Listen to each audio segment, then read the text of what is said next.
What's up, everybody? BK voiceover here, and the Seahawks Saints game just wrapped up. Final score 39-32. Saints take the win. Yeah, so sucks that they lost at the end. Lots of good stuff to talk about, lots of bad. We'll go ahead and we'll get the good stuff out of the way first, and then we'll talk about the bad. First of all, the good. Geno Smith. Geno Smith had another good game. Not a super flashy game like he had against the Lions last week, but the Lions also had the worst defense in the league. They were going up against a Saints defense that is really good, and he was still putting a massive number. 16 for 25, 268 yards, 3 touchdowns through the air. Did get sacked 3 times. That Saints pass rush is not to be messed around with. End of the day, 139.7 passer rating.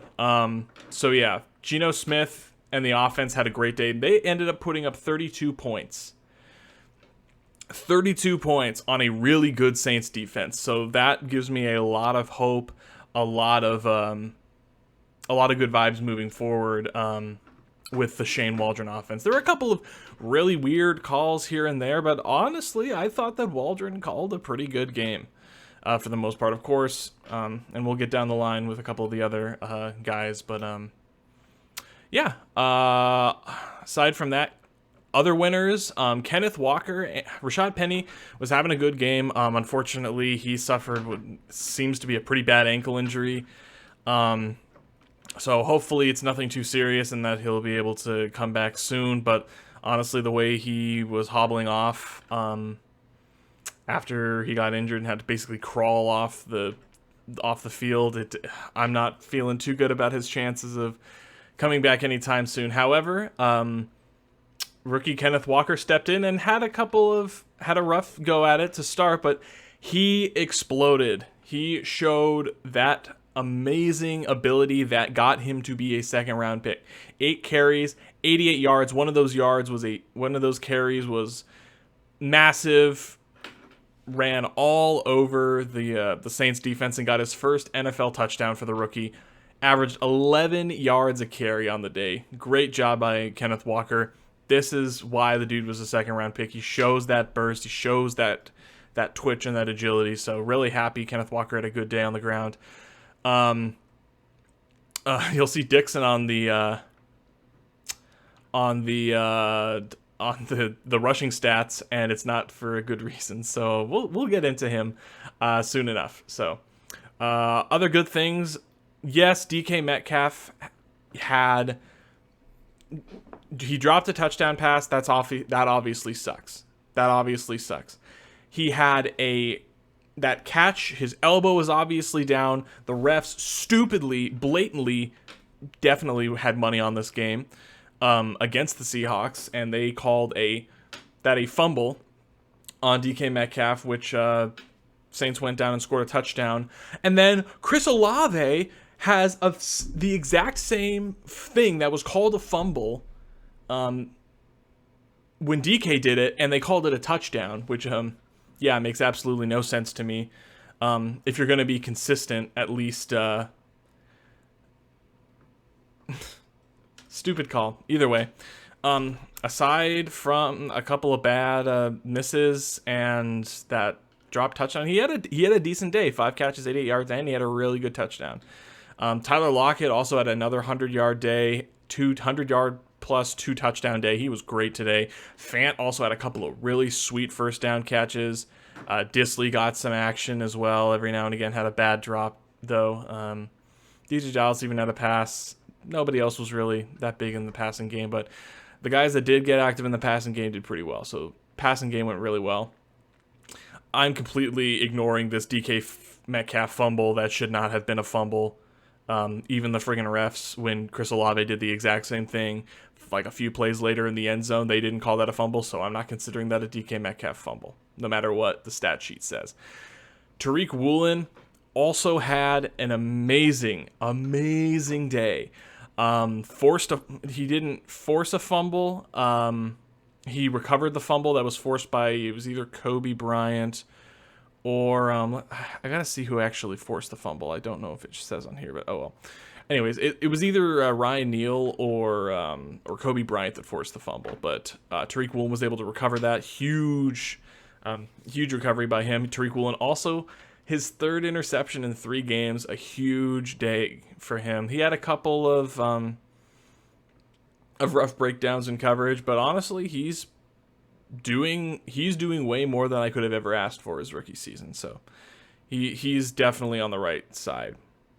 Al Woods, another fantastic player today. Unfortunately, he left the game early. He had a knee injury. Had Seattle's only sack on the day and their only tackle for loss. Ryan Neal had some really flashy plays in coverage. Mike Jackson had a nice pass defense. So yeah, we will. And then yeah, Tariq Woolen had that interception. So great day for him. So now we're going to go into the bad. Similar to last week, there is literally nobody except for maybe Metcalf, but he kind of made up for it a bit.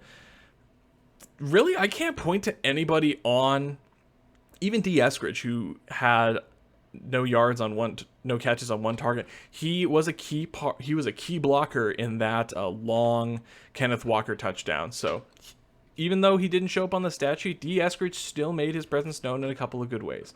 Hopefully he sees more use in the passing game. Now we are going to get into the bad. And what do you know? Similar to last week where we gave up 45 points to the Detroit Lions, we gave up 39 points to a Saints team missing their number 1 receiver, their number 2 receiver for basically half the game, and several other injuries because this defense cannot stop a plastic bag. Like, this team would get bowled over by a wet piece of tissue paper at this point. Jordan Brooks, lots of tackles, made no plays, was torched in coverage consistently. Cody Barton can't set the edge, missed tackle after tackle after tackle. So many broken tackles on both of these guys. Unacceptable. Alvin Kamara and Taysom Hill ran all over him today. Ryan Neal, he had a couple of good plays, so good for him. Quandre Diggs looked absolutely terrible. 2 big missed tackles that led to touchdowns. One, they're again playing soft zone coverage, and Quandre Diggs just totally let Adam Troutman walk in for a touchdown. And then totally missed a tackle on Taysom Hill when he rushed for another touchdown. Quandre Diggs had a really bad game. Like, he was looking okay, but that's probably because they weren't testing him that much. But as soon as they started testing him in this game, Quandre Diggs completely broke down. Yeah. Again, Al Woods was good. Uchenna Nwosu was pretty good. Brian Monet was fine. It was okay in relief. Darrell Taylor, terrible. Poona Ford, terrible. Boye Mafe had some good things. I need to take a look at this. I need to take a look at the All-22 again to see what Shelby Harris did, because I feel like he didn't do anything all game. Kobe Bryant, again, kind of got torched a couple times in coverage. Just an all-around terrible showing from the defense. I don't think there's much that this defense can hang their hat on. And I thought, just looking at last week, I thought it was just the talent, but no. It ain't just the talent. It's this defensive scheme. Whatever Pete and Clint Hurt and Sean Desai are cooking up during the week for this defense to pull off, they need to stop.